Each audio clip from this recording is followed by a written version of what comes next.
Welcome to this explainer. Today, we're stepping back into a literal crucible, the one that really forged our modern world. We're going to take a cinematic look at the monumental shifts of 1917 and the devastating reality of the Great War, exploring the turning points and, ultimately, the deeply human price of the conflict. Okay, so we'll be exploring this through 5 key chapters. We've got the dawn of total war, 1917, the world shifts, the brutal human cost, a truly global conflict, and finally, legacies of the Great War. Let's dive in. Section 1. The dawn of total war. Now, because of massive industrialization, European economies could suddenly pump out artillery, machine guns, and even poison gas on a scale we'd literally never seen before. This ushered in what we call total war. Essentially, the battlefield extended right into the factories and farms of the home front, meaning entire nations, not just armies, were fundamentally mobilized for conflict. To truly wrap our heads around total war, we really have to look at the sheer scale of the devastation. 10 million soldiers killed, 21 million wounded. I mean, this wasn't just a traditional military clash. It was an industrial slaughterhouse that rapidly consumed the populations of Europe and its empires.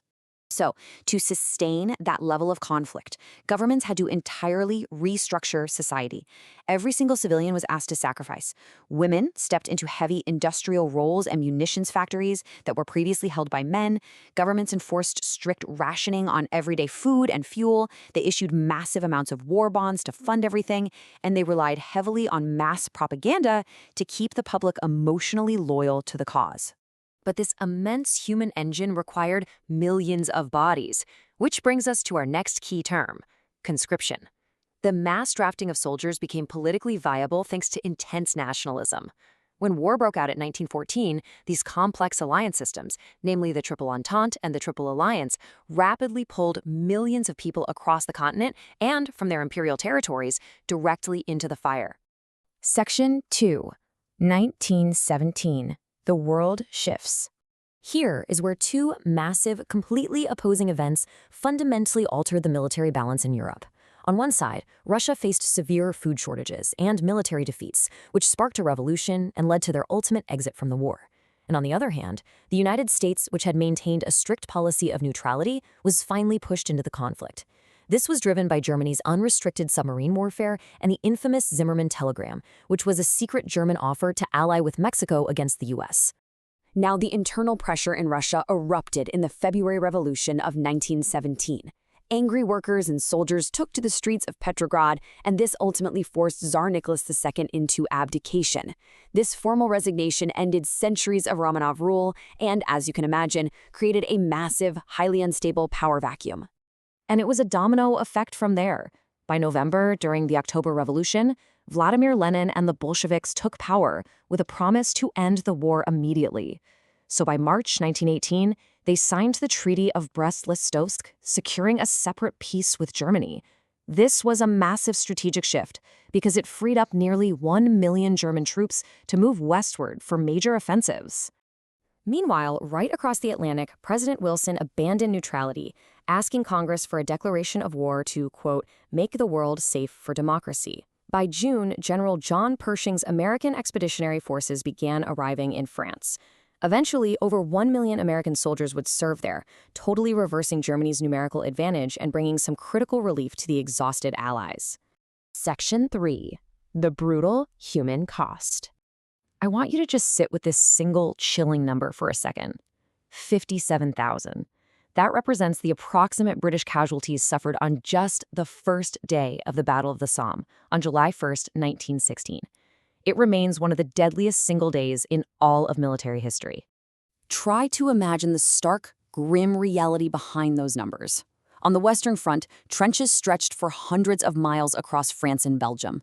Soldiers lived in absolute filth, surrounded by mud, rats, and disease. And if the elements weren't bad enough, they faced relentless artillery barrages, the terrifying introduction of tanks, and the completely devastating new reality of poison gas, including chlorine, phosgene, and mustard gas.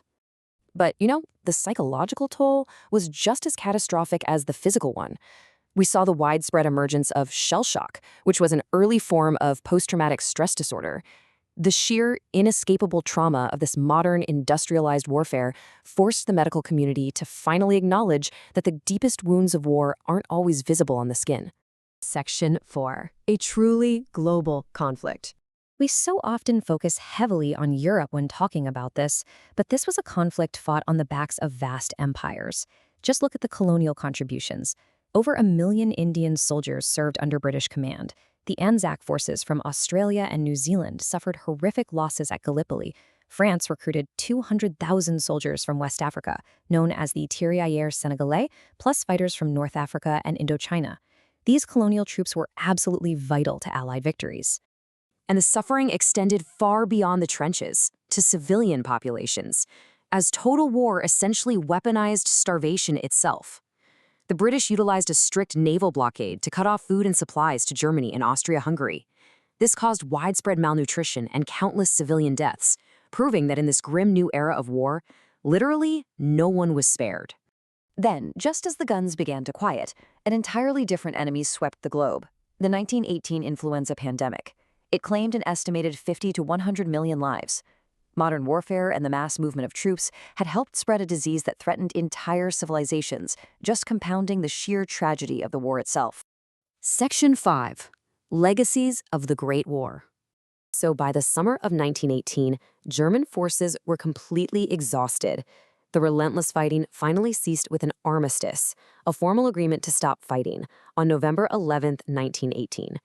But the political and social shockwaves of this total war, while they were only just beginning.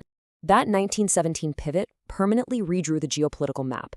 The Bolshevik Revolution eventually birthed the Soviet Union in 1922, creating a communist state that would challenge Western democracies for decades. Conversely, America's entry established the U.S. as a major global military power.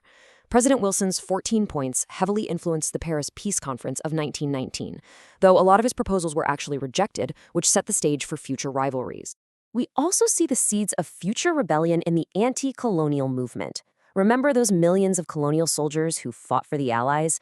Well, they returned home expecting political rights and recognition. Instead, imperial powers like Britain and France broke those promises, failing to grant meaningful reforms in places like India, West Africa, and Indochina. This betrayal directly fueled independence movements that would ultimately dismantle those very empires.